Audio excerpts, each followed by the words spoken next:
we go. It's time for ATG Live with Pete and Nick and all the gang. Chris, Kelsey, let's go. ATG Live. ATG Live. Nick and Pete, they're on the beat. ATG Live. Kelsey's pushing buttons and flipping switches. ATG Live. Chris is in the back, ATG Live. checking the facts. ATG Live. News, guests, and special features. ATG Live. The force is strong with this one. The show that gives you everything you need. ATG Live.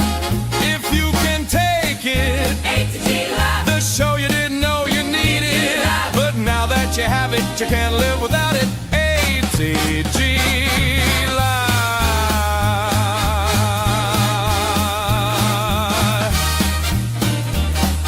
Break that ATG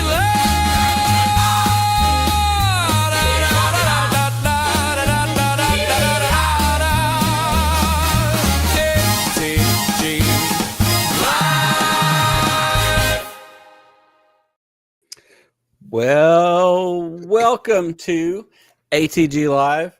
I feel like we've had that song for a couple of weeks now, and it's like my favorite Christmas movie of all time is It's a Wonderful Life, and they have the Charleston contest where they're dancing on the dance floor before they open it up, and it's a swimming pool, and everybody falls in the pool. Like, I feel like I just need to dance like this, fingers pointing in the air. It made me want to scat a little bit. Scooby Dooby Dab. That's right. Get that. You know, hit that thing. I mean, that's Scooby doo bop beat dot do. You know, whatever. It's Thursday night. It's ATG Live. I am one of your hosts, Nick Milkey. I am joined, as always, but a little bit different. It's not Pete Fletzer, my regular co-host. It is my brother from my Philadelphia mother, Mr. Chris Ryans. Chris is here tonight because we've got a special show tonight. Chris, what's going on, man? I haven't paid attention. I've been reading this book like crazy here. I don't know about get you. It out of your head, right? No, but it's a good read, and I really hope he's working on the audiobook. But yeah, this is fantastic. You are right. We're here to celebrate the release of Who Owns the Myth? Star Wars fandom and the soul of the saga by our friend, our host, our other brother, Pete Fletzer. Pete is the guest tonight, so we gave him the night off. He's going to be the guest. He's going to hang out in the background. He's going to come in when it's time for us to talk to him. Basically, when we ring his bell, we'll get what we want from him. But in the meantime, he's also back there like doing behind the scenes stuff because that's the way it works. Yeah. It's a podcast. We do everything we can. Earn your keep back there, Fletzer. That's right. Earn your keep. Do what you got. But it is a fun night. Obviously, I'm a little more formal than I normally am. I've rocked my tuxedo T-shirt. Hey, I've we got to be prepared. Chris has got the Samurai Vader. Yeah. Yep. Celebration. It's good stuff. I saw just yesterday or today, they're going to release some of that Japan stuff out for, general release. People, if you want to buy it, if you didn't get to go. If you did get to go, I think ticket holders still get an early release to buy stuff they missed out on. The rest of us peons will get to buy it, after them.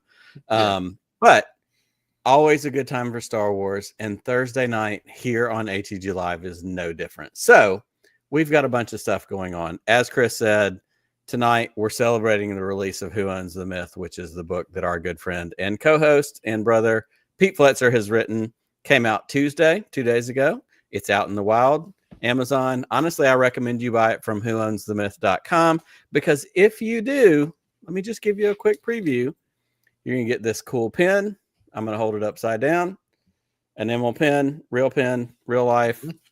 A coaster. If you know me, I like to drink things. A coaster goes on that. Stickers. Han shot first. Mace Windu lives. Like, these are those big things that we argue about in our modern myth and the things that we're worried about. There's an original shill sticker available. That one's great. I have the old version on my phone case, still hanging out, rocking it. And maybe the crown jewel, depends, a hard toss up, but I've heard from several people this kind of like sparkly version of the sticker of the logo is very, very popular. So if you go to whoownsthemyth.com, order a copy. I bet Pete's going to sign it, put his name on it, which who doesn't want that? it's worth checking out. Get it from Amazon. Get it from Pete directly on whoownsthemyth.com. It's a fantastic book. We're going to dig into it tonight. We're going to talk to Pete a little bit about the writing process, what fueled it, what led him to, write this book. And we're going to play a game. We're also going to do the news. So we're going to do some pretty regular ATG Live things tonight. Chris, you like merchandise. You're rocking some celebration stuff on your shirt right now.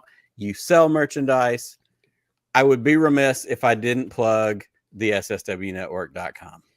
It's our one-stop shop. You can get to our merchandise, our Patreon program, our voicemail line, which you can also see on the screen, our news stories. All the things that we do are on that website. Go check it out.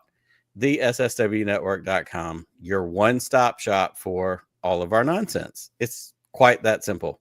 Addition to my collection. Yeah.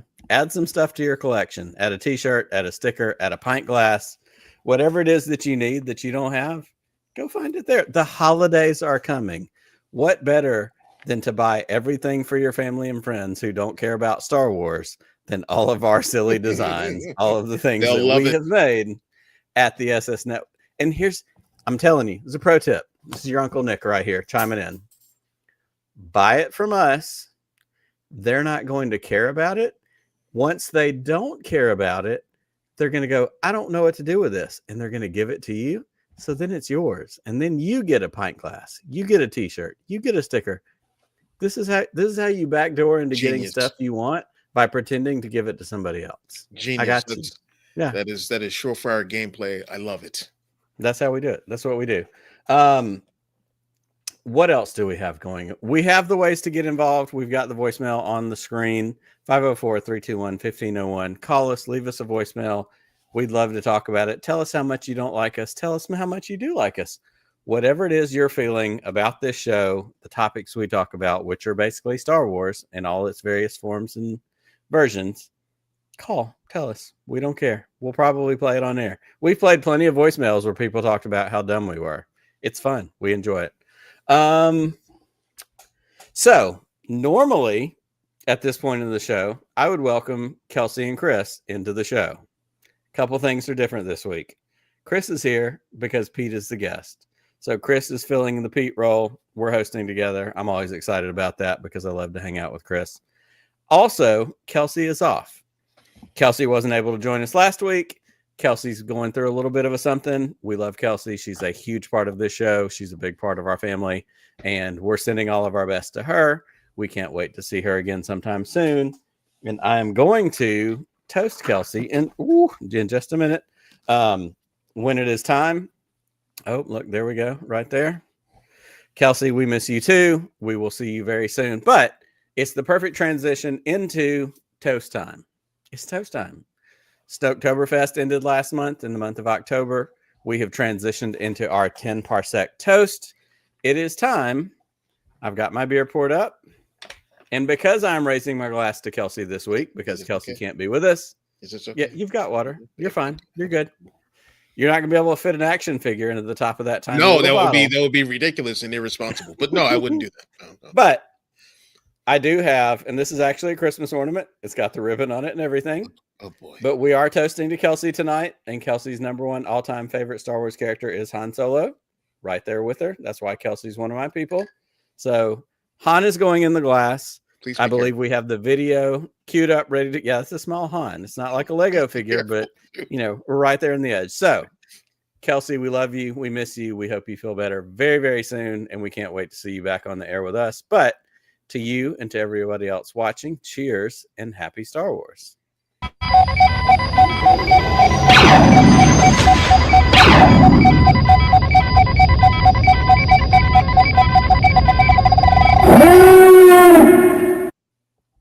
It's almost like, with the condensation on the glass, it's almost like Han's frozen in carbonite. Or alcohol light, as we like to call me. Yeah. Bourbonite. Bourbonite, that's right. Everybody calls me Han Bourbonite. So much fun stuff going on. It's Thursday night. We are thankful for everybody that's hanging out. We've seen some friends in the chat already. Fanboy Cantina, Brian, Kelsey's here. I know Matt's hanging out watching. We've got some folks joining us tonight. We are excited to celebrate, as we said, Who Owns the Myth? Star Wars fandom and the soul of the saga from our good friend and co-host, Mr. Pete Fletzer. So, without further ado, we're going to take a commercial break. And when we come back, we're going to talk to Pete about this new book that just dropped on Tuesday. So, we will be right back with more ATG Live.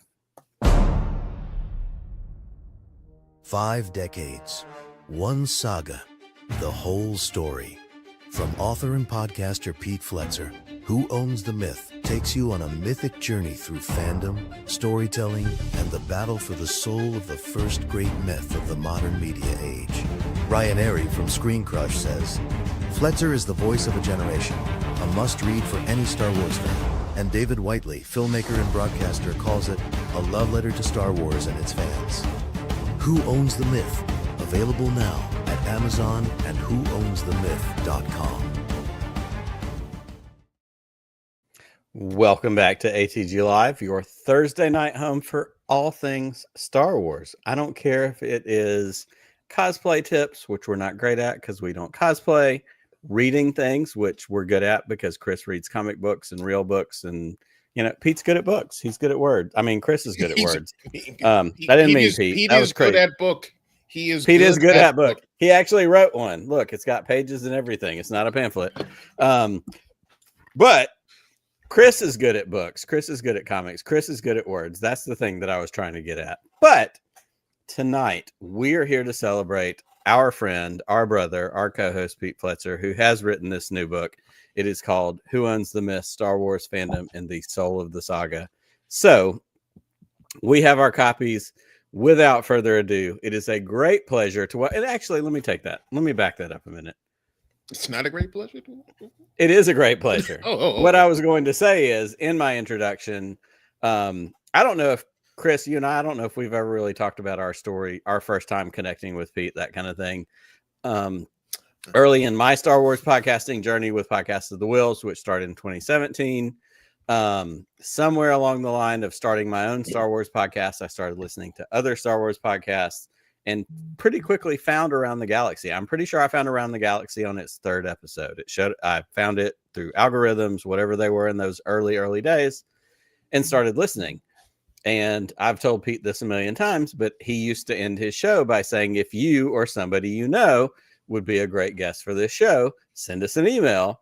I blew that man up probably 10 times. Hey, I have a podcast. I love Star Wars. I want to be on your show. Like, he seemed like a big deal to me. I didn't know him, but he showed up in my feed, so he must be doing something right. And eventually, I think I wore him down enough that, like, I got the chance to be on. And I was still super early on. Like, I was borrowing a computer for a friend. I had it set up on a stepladder. I have a picture of a stepladder with a light behind it so I could get some sort of background that looked cool. Like, it was a big deal when I got to be on Around the Galaxy with Pete. And we did. And then somewhere down the line, he was gracious enough to be on Podcast of the Wheels. And now here we are. And he's literally one of my best friends. And we talk every single day. And not only about Star Wars and podcasting, but real life and family and the things that we deal with. We've gotten to hang out in person. I've met him. I've met you. Star Wars has created this thing for us, which I think ties into this idea of what does Star Wars as a myth do for us? And so I don't know that story for you and Pete, but maybe throw that at us before we get him in here. If there's a positive I can take away from the pandemic era, it is that I got to meet and become friends with a lot of people within the Star Wars content creator circle. Sure. Most of that is thanks to Matt and Sean from the Blue Bantha Milk Company. When we started doing the AI script Star Wars readings, they had me on, and I think it was our second one, the second one we did, which was Solo 2. And Pete played Jabba, and it was hilarious. So good. And I think if I'm not mistaken, that may be my first time, speak with him or meeting him. I'm pretty sure I knew I knew of the show and everything beforehand, but this is my first time, like, you know, speaking with him and whatnot. And he, to me, was the breakout, the breakout character from that reading, because like just how he played it, the way he presented himself as Jabba was awesome. Those sunglasses, I still think about those sunglasses. They're amazing. So yeah, that was it, and it just kind of like, you know, blew up from there. And you know, he came on shooting the poodoo. He came on, you know, did some stuff for one of the quick shots during the War of the Bounty Hunters thing. I've you know, we've gone back and forth in each other's channels and shows and stuff, and it's been and here we are. And here we are. And you know? and I will even say one of the highlights was being able to be in Anaheim together. Yes. All three of us. Yeah. Spending time together, hanging out. One of my favorite nights of that, literally probably my peak moment of that entire trip, was being on the back porch of the Hilton or whatever one it was. You know, Jason Fry's hanging out. We're sitting at that table. You're there. Dan's there. I'm there. Pete's there. Greg Iwinski's there. Like all these people that have become our people. And like, how did you look at each other and go, how did we get here? We got here because of Star Wars, and we got here because of this modern myth that we're going to talk about, which is this galaxy far, far away. So I don't want to belabor the point anymore. I want to bring in our guest tonight. Our guest is our good friend, our brother, our co-host, our part of this show, and celebrated now author, Mr. Pete Fletzer.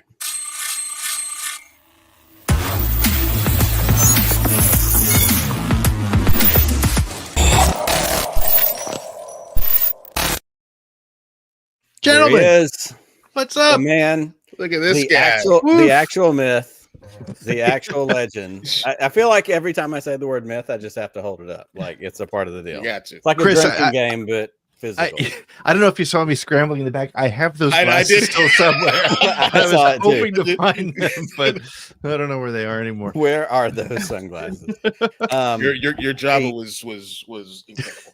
It was fun. It is. It's iconic. And I don't want to have to say, you know, welcome to the show, because this is your show, just like it is all three of ours. Right. But it's a big night. And we kind of have talked about this week. We've said, you know, you're off duty. And while you've still been, you know, running videos back behind us, you've got a book out, and that's not insignificant. Like this is a big deal. You have written this, you have put in the time into it. I want to jump into that right away. And we're going to highlight you and feature you a little bit. Talk about, where did the idea come from? Let's start from the beginning. Tell us about the point that you decided, hey, this is something I want to write. This is something that has, you know, been stuck in my craw. You've been a Star Wars fan for going on 50 years.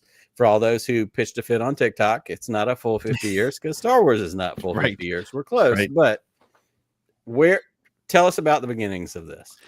Yeah, so it's interesting because of the fact that I have been a Star Wars nerd since I was 7 years old. When I saw Star Wars, it wasn't A New Hope yet. It wasn't even Episode 4. It was just Star Wars, and the crawl went up without any of the episode numbers or anything. And so I've been a Star Wars fan forever, as you all know. And it's funny because I was always thinking, I always wanted to write a book about something. I didn't know what it would be. I tried fiction years ago. I was awful at it.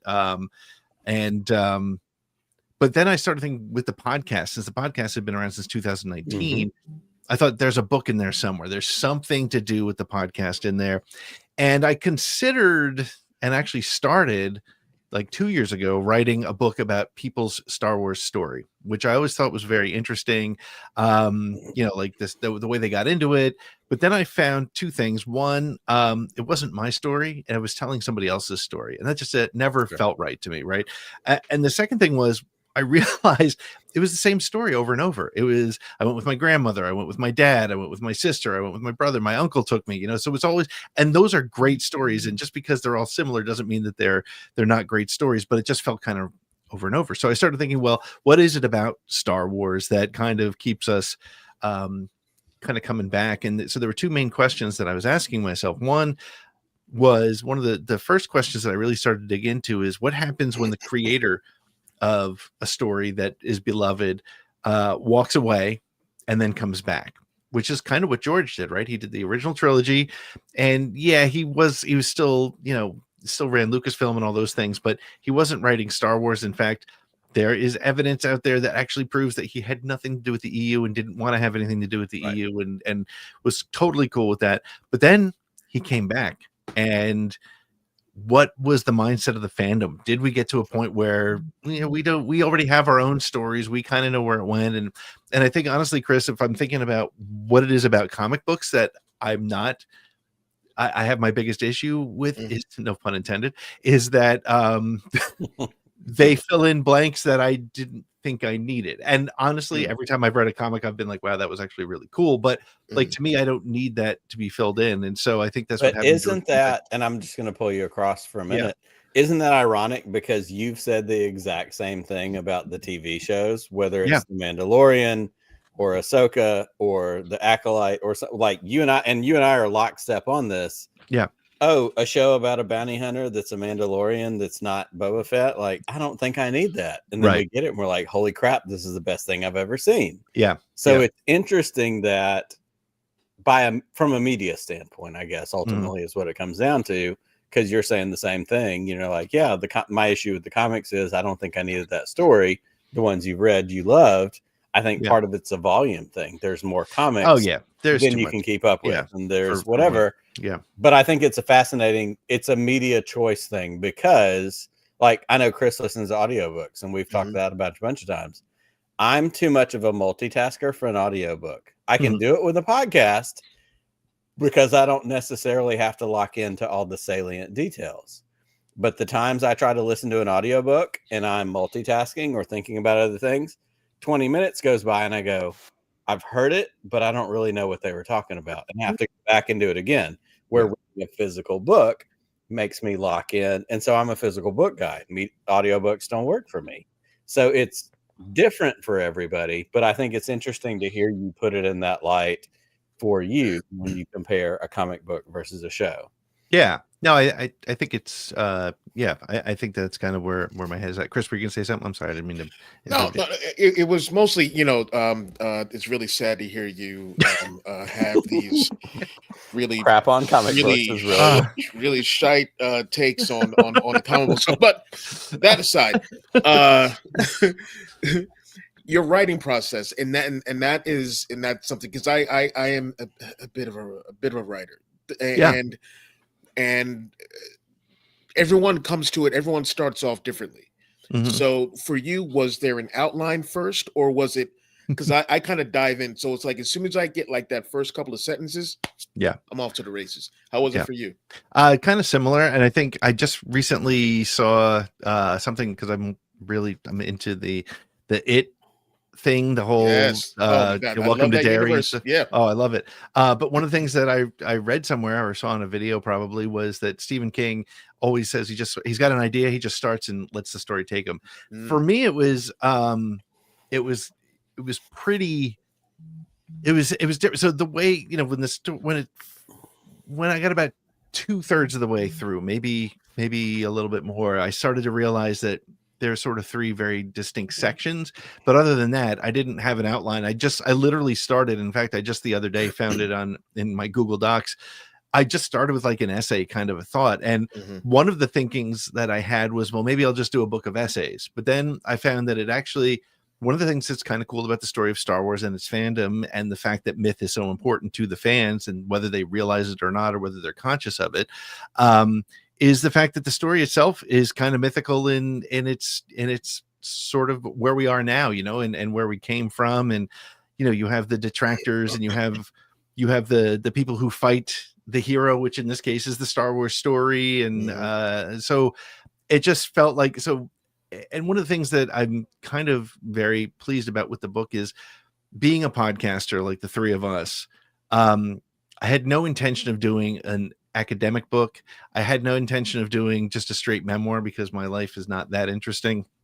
But I thought what was interesting was writing it like I was presenting it in a podcast form. And I think for that reason, it takes these sort of academic concepts, lays it against being a fan, and I'm very conscious to have the list of suggested reading in the back, because if you want to dig into some of the things that Will Brooker said, or that Joseph Campbell said, or that some of the great books by like George Lucas' A Life, and they're all listed in there. And I urge anybody who, if you get something out of the book and you want to check that out, the suggested reading is there. It's not homework. I think you can do the book without it, but I think if you're like, wow, what is he saying about myth? I want to go read Joseph Campbell. Go do it.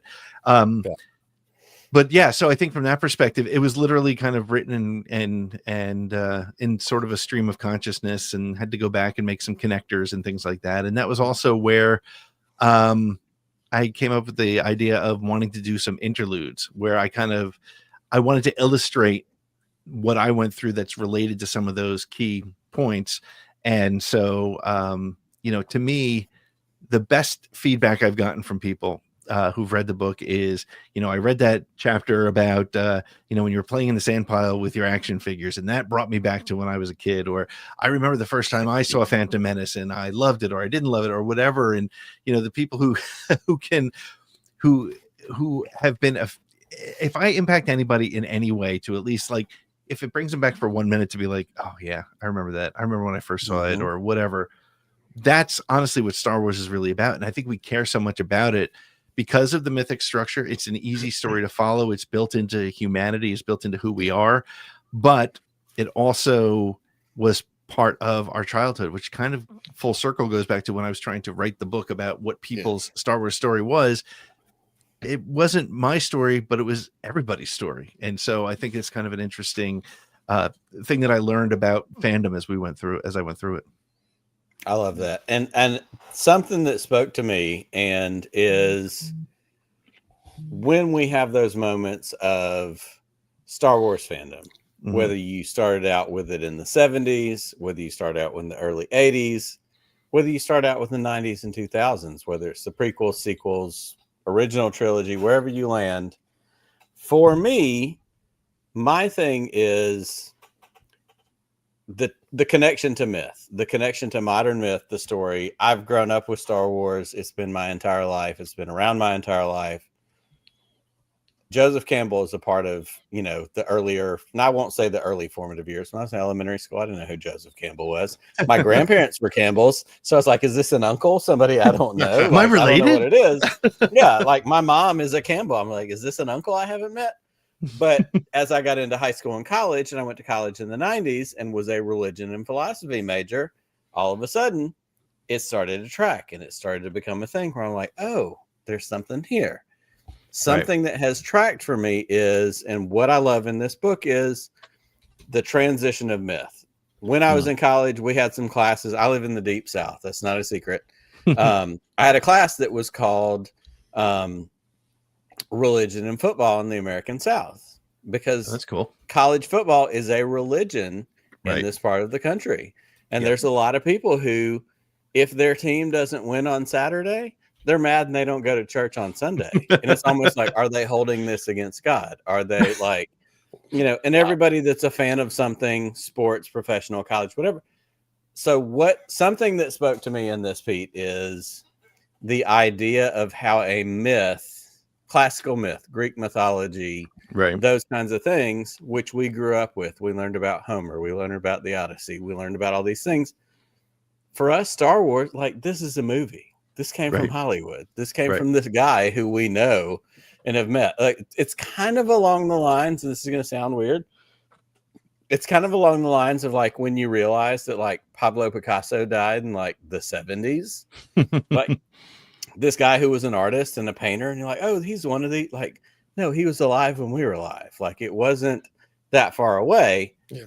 But the true nature of what a myth is and the structure of what Joseph Campbell laid out in the hero's journey shows up in these things that has become so significant that now, like, yeah, it's a movie and it's a TV show and we love it. But guess what? We also do. We get mad about it and we fight about it. And it becomes a defining part of who we are. Talk for us for a minute just about that aspect of what you put into the book, how it became an actual modern mythology, not this ancient Greek dusty thing that we learned about when we were in school. Yeah, one of the things that's always been interesting to me is that George clearly consciously created a story that followed all the rules of mythology. If you take Campbell's hero's journey, which I have one illustration of it in the book, you can map Luke Skywalker's story like beat for beat, from the receiving the call and the crossroads and all the pieces of that, the going into the dark fortress, return, then the ordeal, and then returning as a changed person, and all those pieces, all those steps in it are there. So it's interesting that George, one of the things that I got out of it, and I hope other people when they read it get it too, is that this was not just a, oh wow, yeah, Star Wars actually does follow that mythical. Like George did that intentionally, so that when you watch Star Wars for the first time, regardless of who you are, you know who the characters are. You don't necessarily know their names, you don't know their story, but that's the bad guy, that's the hero, that's the those are the companions, and the next step is going to be whatever, and it happens and it gets there. And so I think that's one of the really interesting things is that it's consciously done, and it was done in a way that wasn't preachy or overtly done. It's not like, hey everybody, this is the hero here, and hey everybody, this is he's going into the cave now, and this is the challenge. And but we all knew it, and I think that's one of the reasons why it was so successful, especially at a time when Hollywood was doling out movies that were very dark and pessimistic, and kind of, it was a very strange time for the country in the late 70s, and it was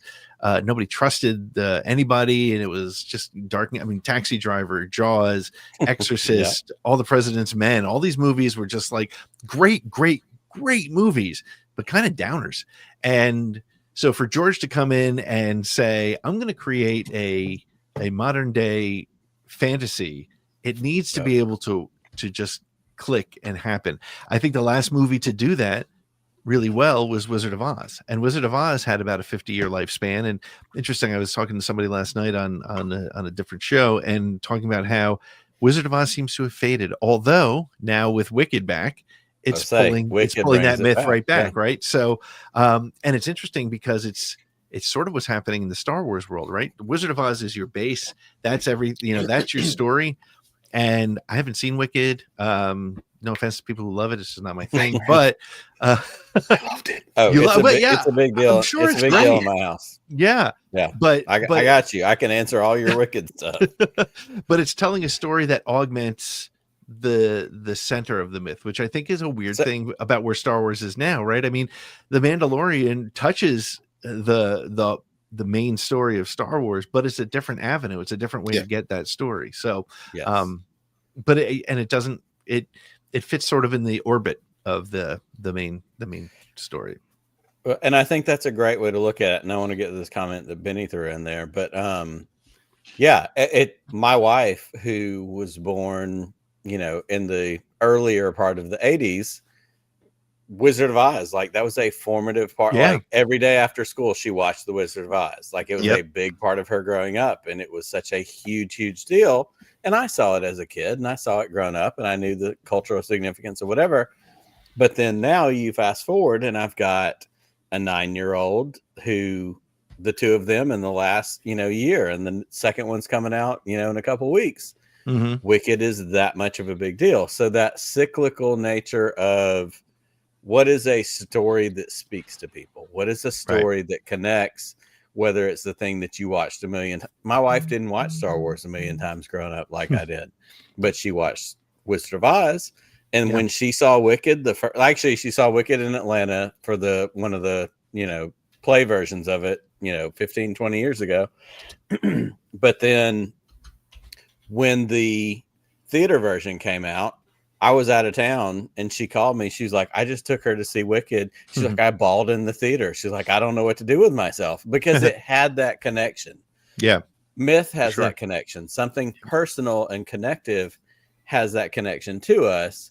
And And I want to come back to what Benny said, and I want to throw this at you. Was George in communication with Joseph Campbell while he was writing Star Wars? Do you have any insight into that? He wasn't. He was very influenced. He didn't meet Joseph Campbell till 1984. So maybe he influenced directly some of the prequel stuff, but as far as the main three, as far as knowing him and talking to him, but he did refer to Joseph Campbell as his Yoda.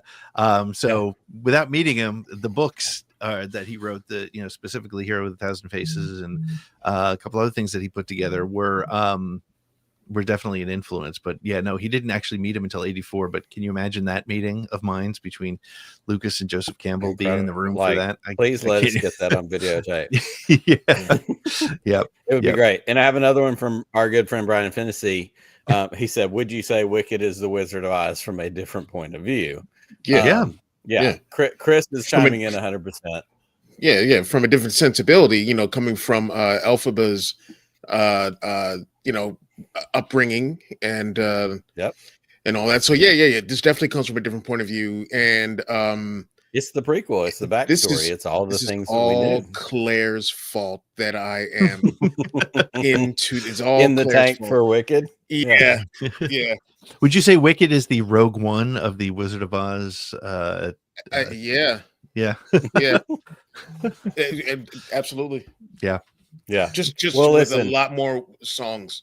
Right. Rogue Not One. too. Songs. There are A lot not too more. many musical numbers in Rogue One that I recall. Not a lot I of don't really. singing. Yeah. No. Hey, there's always time. If we can get the Empire strips back, we could at some point get like Rogue One more drop in your panties or whatever the thing is going to be. Yeah. That's the title. That is a title. Some sort of musical nonsense. Sure. Let me ask you something before we go to break. Let me ask you something, Pete. Yeah. Go ahead. I just want to say one thing I do love is that with the interludes that are in this book, is that the fandom, I think, at large needs to see what it was like for someone who has been there through every generation of not to age us, but but who's been through every generation of this Star Wars fandom and to see all the different stages and things like that. I think that is great. And I hope that, younger fans will pick this book up and read it and see what it was like for us. Because for a lot of them, they came in and it was all there for them. Yeah. And we had to piece it together as the years, have gone on. Well, it's interesting too. We had to actually wait. We didn't have 3 series a year come out and visions and animation, but it was fun too because, I do say that I did not read a lot of the EU, but I realized as I was doing the research, I read a lot more of that stuff than I thought I did. And I know some of it I didn't love, but I remembered reading a lot more of it than I did because we didn't have anything else. And so, but it's funny because I didn't lose sleep when what were the cornerstones? What were the cornerstones of that for you? Because I have some very specific marking points. What were the ones for you in the EU that kind of set that path? There's a couple, of course. I think the Thrawn trilogy. That's. I think everybody is there. Some of the X-Wing Squadron stuff written by Stackpole. And the other ones that I loved were the Tales of books, which came out with the Tales of the Bounty Hunter, Tales of the Cantina, or Tales of Mos Eisley, and was there a third one? I can't recall. There's a Han Solo trilogy. I think there's a Lando. Yeah, the Han Solo right, trilogy. And then of course the other book was the books were the Han Solo trilogy. Which again, if I start to think about that, that's more books that I read then that I read in the modern era of Star Wars. I'm sorry to say, but Truce of Bakura, I read. Kathy Tyre. That's where I think that's where I was like, okay. Yeah, I was just talking with Ken Knapsack about this yesterday. Yeah, about Star Wars memories and things, and I was like, like we were both saying Truce of Bakura and Courtship of Princess Leia. Yeah, we're like, all right. Tales of Jabba's Palace. Let me off the bus. Yeah. No, I remember. The Han Solo. That was Star's End. Great stuff. Yeah. Yes, and I was going to throw that to you too, Chris. What were the ones in that old EU days, like what were your marking points? Because I have very specific ones, and Pete said Thrawn trilogy, Truce at Bakura, because of just it felt in this weird transitional time. Yeah. But were there any other ones that stood out for you? I was so like at one point I was not like I was desperate for stuff, but I'm like, if I saw something with Star Wars on it, I'm like, oh, let me see that. Yeah. But the encyclopedia, I would just just read random passages on different characters and planets and whatnot, stuff that I've never seen as far as in the movies go. But seeing him link back to characters that I know, it just makes it all that much more cool and just like makes the imagination fire off. So the encyclopedias, the encyclopedia for me, the role-playing game books. I never did the tabletop gaming, but I would just read those just because just to see what other Star Wars stuff was in there. But like my brother and I, we read the Thrawn trilogy and a couple of the books after that, and then Truce at Bakura and Courtship. And they were, I mean, those last two, but those ones, and for me also the comics, like some of those Tales of the Jedi comics, dealing with like Ulick Qel-Droma and Nomi Sunrider and all of them, like that was also pretty awesome. Yeah, I think that totally tracks. And the only one that I will throw in there that we didn't mention before that was a big one for me was the Jedi Academy trilogy. Kip Duran, Kevin J. Anderson wrote those. Yep. That felt like a big one because Luke, you've got the Masasi Temple, you've got Exar Kun, you've got like this whole, it just added to that. What is the new Jedi Order? And we're going to get some of that in a different version with, in theory, the Rey movie that is going to happen somewhere down the line. Exciting stuff. But at the end of the day, what we're talking about tonight is Who Owns the Myth, Star Wars Fandom and the Soul of the Saga. Pete's book came out on Tuesday. You can get it on Amazon. You can get it at whoownsthemyth.com. I highly recommend that because, like I said, there's swag galore, including this fancy, shiny sticker, pins, other stickers, coasters, all the things that you need in your life as a part of a book that will be signed by the author. If I'm not so bold as to, throw something out that it is in real life, you need to get it. You need to check it out. It truly is a fantastic read. It clocks in at, what are we at? 170 something pages, Pete? Yeah, I think it's 193. Yes. If we get to the about the author Pete Fletzer. Well, that doesn't count the great forward that my friend Scott Chernoff wrote for it as well, which is just a great way to set it up. I'll never be able to thank Scott enough for taking that on. And Scott was, it's funny. I just recently found, and I keep meaning to send him a copy of it, is the letter he sent me with the first issue of Star Wars Insider that I did work for, and classic Scott. And so I still have that in there. And, I mean, I think there was one of I was going to say, if you do go to whoownsthemyth.com to order it, use the code MythShip and you'll get credited for the shipping. So it'll be free shipping. So check that out, and you can get the hard copy and the paperback, which isn't out yet on Amazon, but you can get it through me right now. So if you head over to whoownsthemyth.com, use the code MythShip and you'll get some free shipping. Yeah. So, and hey, you're going to buy a book sooner or later anyway, right? Buy it from Pete. Buy this book. try to. I like that. You sort of, I pack it really nicely so that it's not going to show up bent or all the care and attention is paid. I can't encourage you enough to check out the book. We're going to take a quick break. When we come back from the break, we are going to do news of the week because there have been some great news stories. We're going to talk about some things that are out there floating in the ether. Star Wars, the Lucas Museum, Rey, Starfighter, whatever it is, there's things out there. So we're going to take a quick break. And when we come back, let's start that over again. We're going to take a quick break. When we come back, we will have more ATG Live.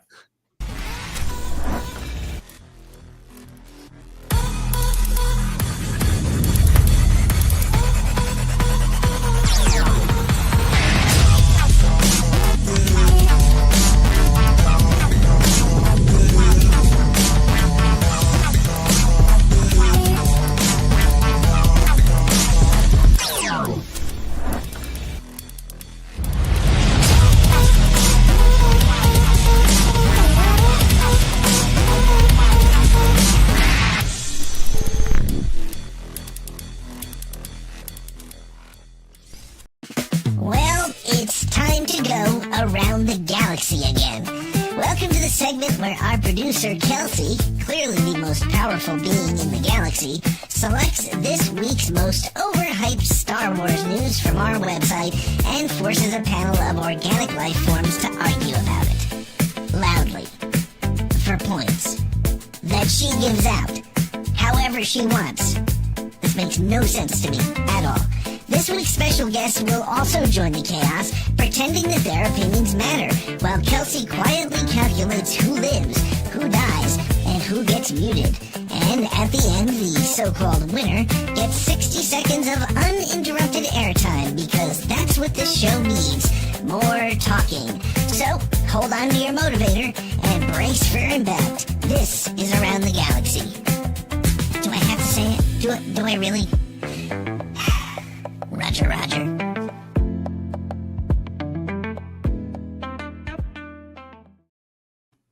Well, we want to welcome you back to ATG Live, your Thursday night home for all kinds of Star Wars fun, book releases, news stories, drinks without action figures in them. Whatever the thing is that you're into when it relates to Star Wars, you're in the right place for it here. I am Nick Milkey. I am here with my co-host for the evening, Mr. Chris Ryans, and of course our guest, Pete Fletzer, who is the author of, let's say it one more time, Who Owns the Myth? Star Wars Fandom and the Soul of the Saga, out now, available. Best place to get it, whoownsthemyth.com. Check it out. But it's news time, and we're going to get into some news of the week because there are stories, there are things going on in Star Wars.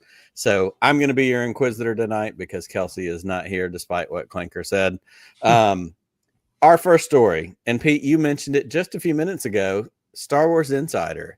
It was announced earlier this week that, hold on, I have actually banners for this. Where did it go? There we go.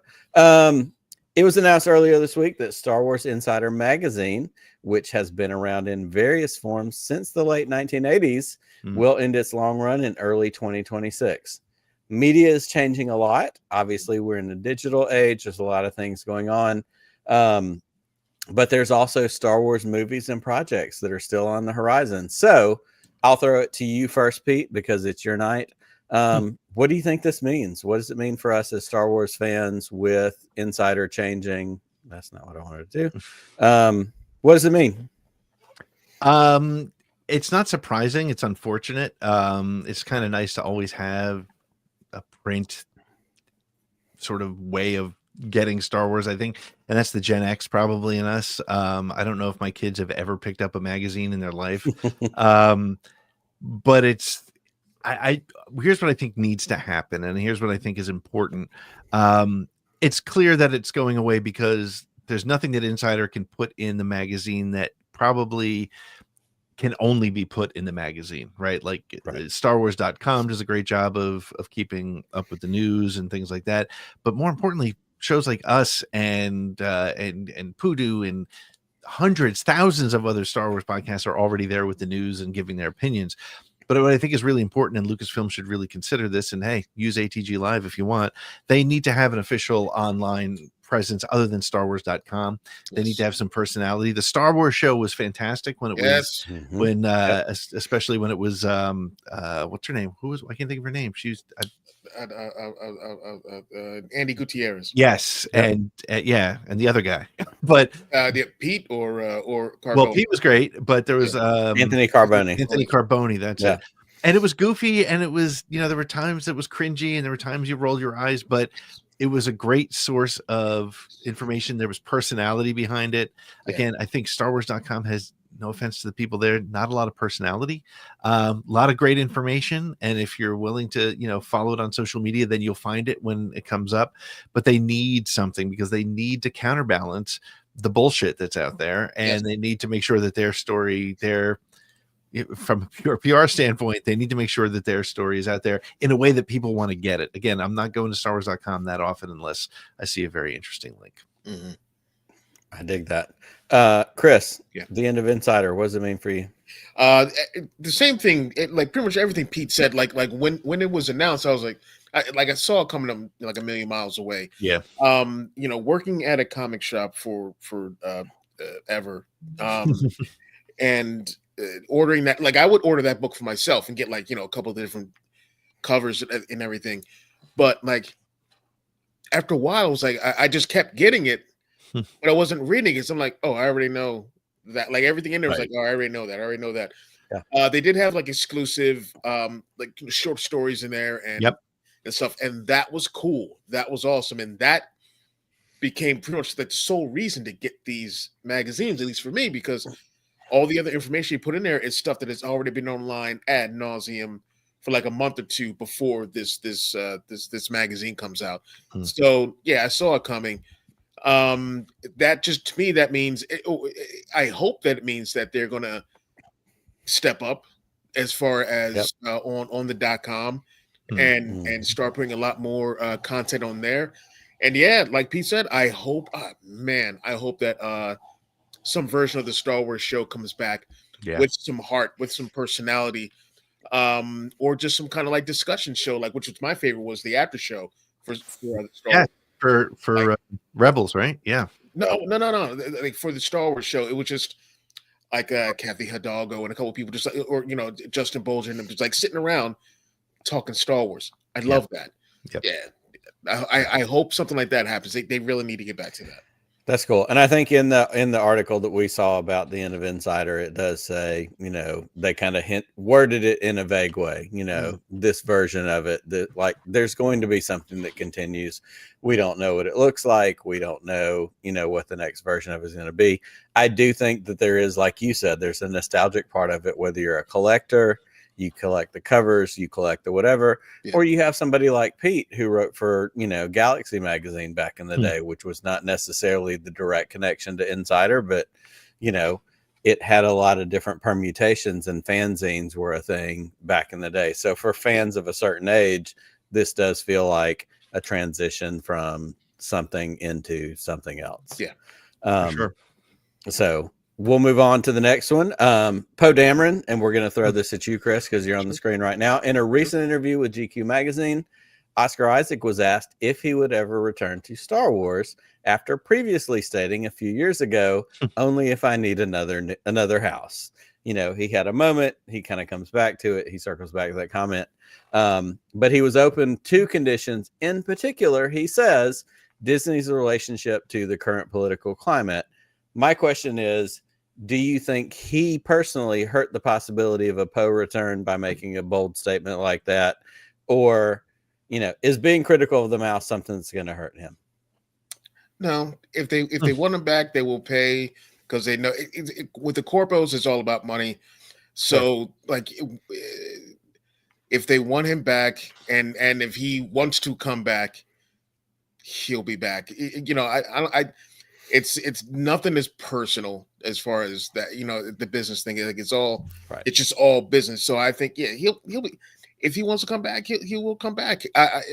He said what he said, and at the time, like everyone's emotions were, heightened. And for context, for people, watching or listening, it was the day after the Jimmy Kimmel situation with ABC. And so it relates to that. That was a month and a half, if not 2 months ago. And he's that was wrong. Farther away, and that story is bubbling back up, and he's not wrong. And I agree with you completely.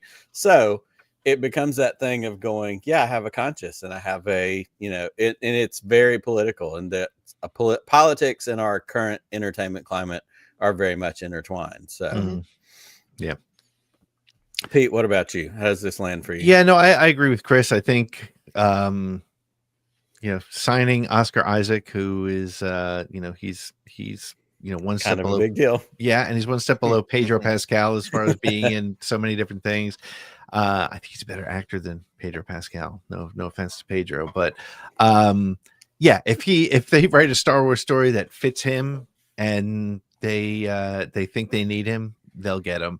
And again, in this climate, I respect that he's willing to say, hey, don't bow down to the fascism. If you're going to do that, then cool. I'll be part of your story if you want to do that. But I need to know which side play on.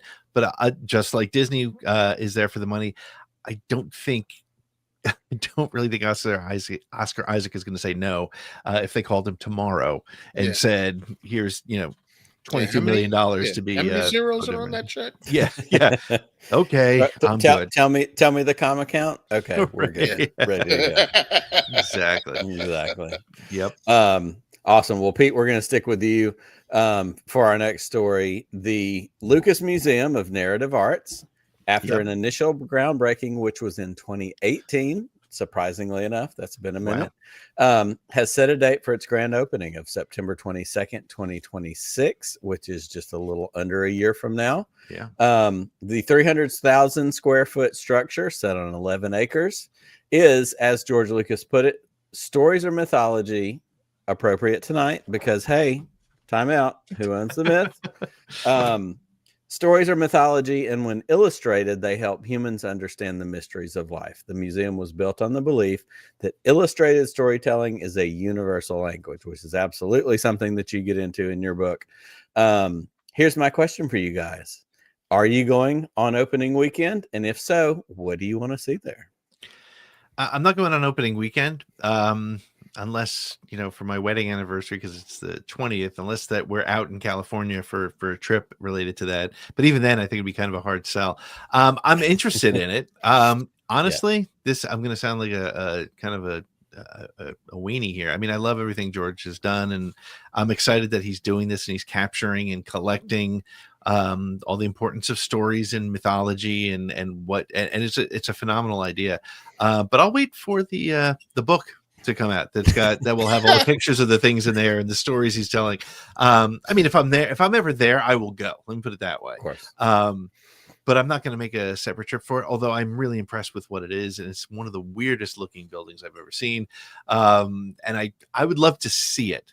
But like I said, truth be told, I'm not going to go kind of out of my way to see it, but I respect it and I love it. So.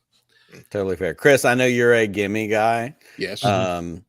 There's a celebration coming in Los Angeles in 2027. Mm-hmm. This museum's opening in late 2026. Mm-hmm. How does this hit for you? Is this on the bucket list? Is this a send me the book version like Pete? Where do you land for the museum? If there's a virtual tour that could be taken, sign Hit a me brother up. If things work out financially and I can go to a celebration, which I'm going to do everything in my power to get there by hook or by crook. I would definitely take some time out to go to the museum. Absolutely. Sure. Yeah. Yep. 100%. And it has to be a big feature of celebration in 27. Like there's going to be events. There's going to be, everything connected to it. All right. We've got one more story tonight, and we're going to stick with you, Chris, because you're on the screen right now. Mm-hmm. In celebration of Ryan Gosling's recent birthday, director Sean Levy posted another behind-the-scenes photo from the set of Star Wars Starfighter. It's set to bow in theaters in May 2027. The film is still a ways off, kind of like the, Star Wars Celebration, but the photo continues to stoke excitement. We, as rabid Star Wars fans, are like, what does that glove he's got on his hand mean? What is the watery background? Because we've seen 2 photos now with watery background. At this stage in production, how do you feel about Star Wars Starfighter on any level whatsoever? Say it. Hold on. Actually, time out. It's a trap. I haven't even seen what this picture is, but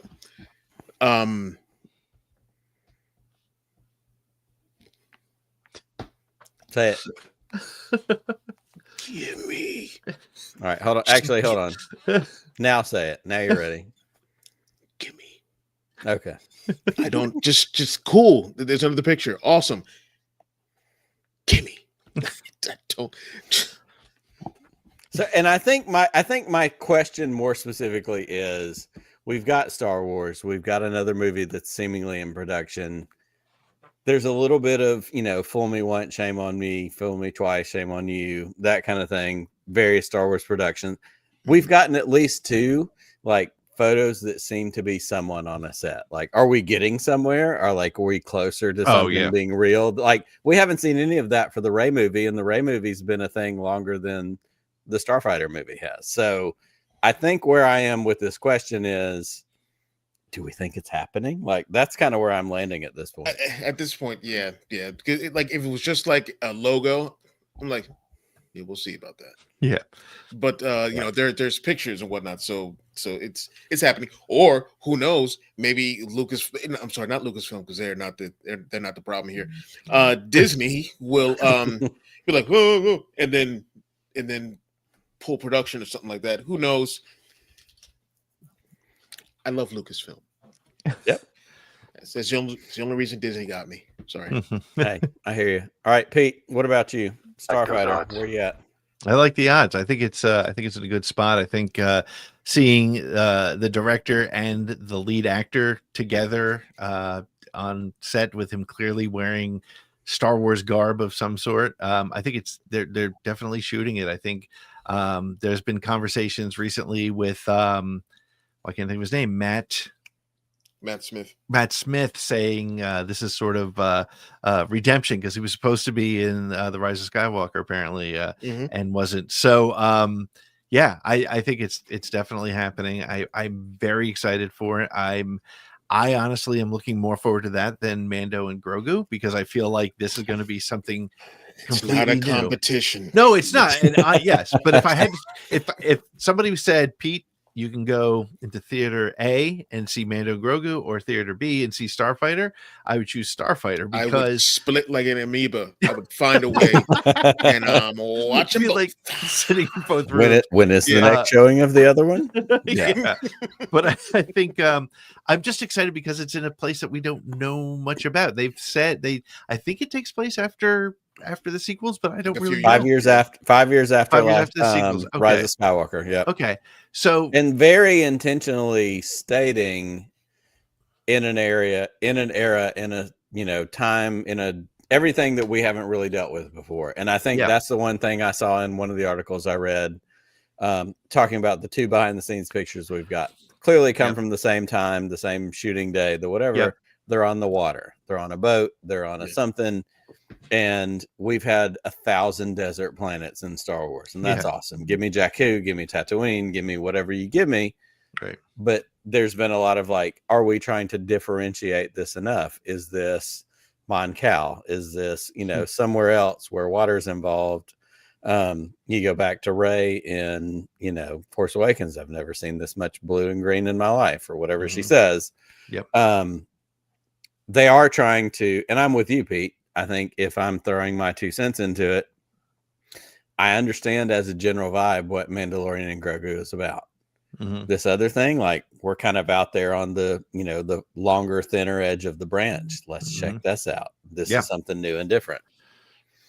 100%. I think what's interesting too is, keep in mind, and this is something I remind people of regularly. That's why they created double features. Yes, exactly. No Star Wars show is ever, or movie, or maybe not movie, but recently, no Star Wars show has really been able to be figured out based on the title, right? So Starfighter could mean anything. We're making an assumption that he's an X-Wing pilot. Who the hell knows? Maybe it's a guy legitimately fighting stars. Like, right. What are we talking about? Just going around trying to blow up suns. Right. It's Dancing with the Stars in the Star Sun Wars, Crusher. right? Fighting off the moons that killed Chewbacca. Like, what are we talking about here? No, but I think I think that's it. I think I Rogue Squadron. I think, or is it? Yeah, that was the name of the Wonder Woman movie, right? Right. Yeah. That makes sense. It feels like it's going to be that's where, by the way, you go pay Oscar Isaac $18 million and get him back in an X-Wing and running Rogue Squadron. That would be awesome. But we don't know what this is about. We know there's a kid in it. We know that Mia Goth is in it. We know that Matt Smith is in it. We know that what's the dude we talked about last week from whatever. Anyway, we know there's actors. Aaron, something. Aaron Pierre. Yeah, Aaron Pierre. I was thinking Pierce, but Pierre, right? We know that we have big actors. We know we have talent in this movie. And they wouldn't release pictures from a set if there wasn't something going on. Disney can't chicken out on this at this point, and I'm excited for it. Bring it on. Yeah, bring it. Well, gentlemen, this has been a fantastic night. At the end of the day, the goal is who owns the myth? Star Wars fandom and the soul of the saga. We want everybody to check it out. This one that I have is not actually for resale. You can see it right there on the screen. If I see that on eBay, I'm going to be pissed. That's right. We're going to have a problem. I promise it won't be mine. I've got it right here. But you can go to Amazon. You can go to whoownsthemyth.com, which is what I recommend. Order your copy. Check it out. It is truly a fantastic read. It's engaging. It's fun. It's personal, and it talks about this modern myth that Star Wars is for all of us. We have had so much fun hanging out tonight. Thank you to everybody that's been with us in the chat. Thank you to Chris. Chris, as always, thank you for being a part of what we do, being my brother from another Philadelphia mother. Pete, we're thrilled for you. This has been, it's been a journey. We've gotten to be a part of the process with you as you've sent us versions of it, as we've gotten to review it, as we've, brainstormed out what does the cover look like? What do the pictures look like? Like we've done, you and I have done a bunch of that. Yep. But I'm thrilled for you. I'm proud for you. And I think this is a fantastic addition to the Star Wars world, this fandom that we are a part of. So thank you. Thrilled for you. Excited to celebrate tonight. Next week, we will be back. Actually, we switched. This is great. We switched into that every other week mode. Yeah, and now here we are going 3 in a row. Before Thanksgiving, that's fine. Yeah, three in a row. Next week, we're going to be joined by Kwame Mbalya, who is the author. Is it The Last Order? I always worry I get that title wrong. The book, The Last Order, that came out a couple weeks ago. We had to reschedule with him. So we're excited to welcome him to the show next week. We're going to talk about the book, a great Finn story from every indication. Can't wait to talk to him about that. So please join us next week. In the meantime, order Who Owns the Myth. Go to whoownsthemyth.com. Use that code MYTHSHIP. You will get free shipping. And Pete, as the current holder of the myth, the keys, the book, the whatever the hell, may the force be with you. Always.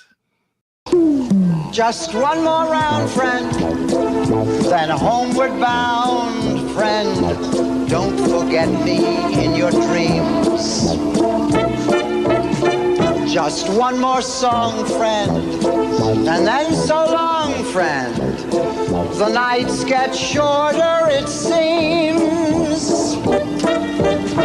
Just one more rhyme, friend. Yes, it's a crime, friend. But you know time, friend. Time can fly. So it's good night, friend. Good night, but not goodbye.